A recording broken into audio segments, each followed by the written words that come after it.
Hello everyone and welcome to my channel. Today we're going to be going over this master study painting. So let's get started.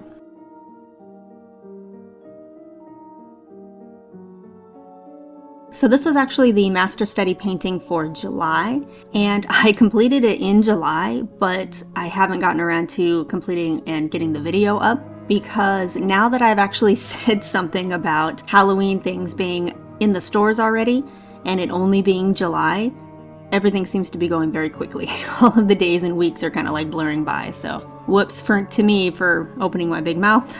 But so this video is a couple of weeks past due, but I do want to give a disclaimer that I am about to try to pronounce several Italian words, so I apologize in advance because I'm probably not going to get any of them actually correct. A lot of the times English words are difficult enough for me. But with that being said, this was a painting done by Giovanni Battista Gaulli, and I actually didn't know this painter. I was searching for a master study to do and kind of looking for anything that piqued my interest, and I saw this particular painting and I was really taken by the contrast, the detail in the old man's skin and beard and hair, and just the brush strokes, the lighting, like literally everything about it. I really, really loved it. Even though it is very different from my typical style of using lots of like bold, saturated colors, this one's very dark and moody. I think that's also what kind of drew me to it,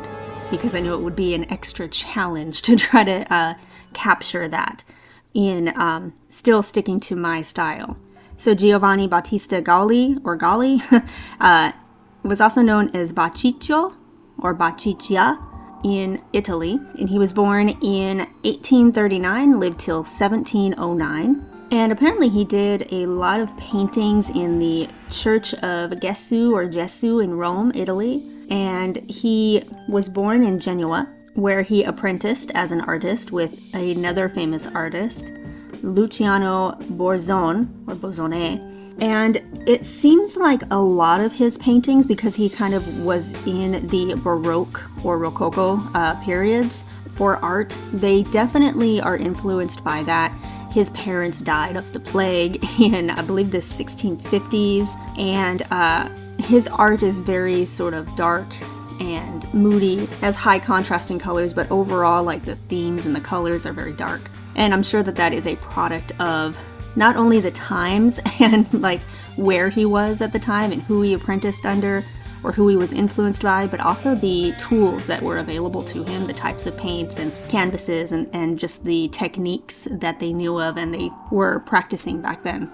So creating this style or recreating this kind of painting, but in like a digital watercolor style that I do, did prove to be a challenge.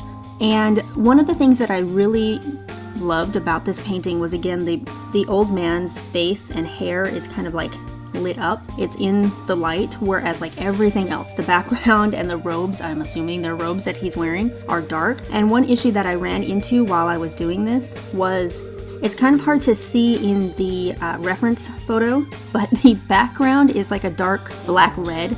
It does have a little bit of a tint of red to it.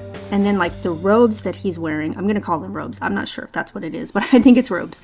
The robes that he's wearing are black. So the contrast between black and like black red is very, very subtle.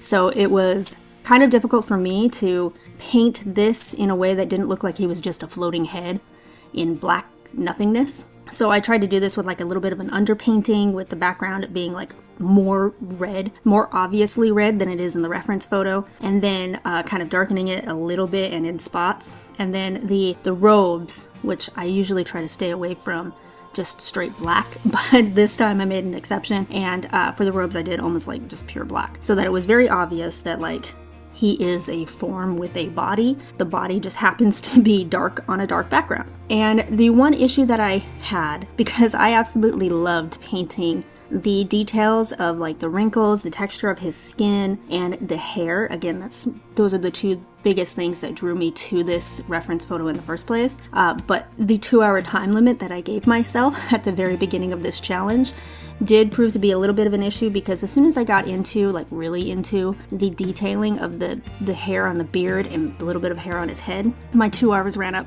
So I was only able to kind of indicate the detail that was there, and I think within the 2-hour time period I did an okay job at that, but I really wish that, I mean, honestly, this is one of those situations where the reason that I set myself the 2-hour time limit in the first place is because I know I could get lost in hours and hours and hours of detailing and very much overwork a painting.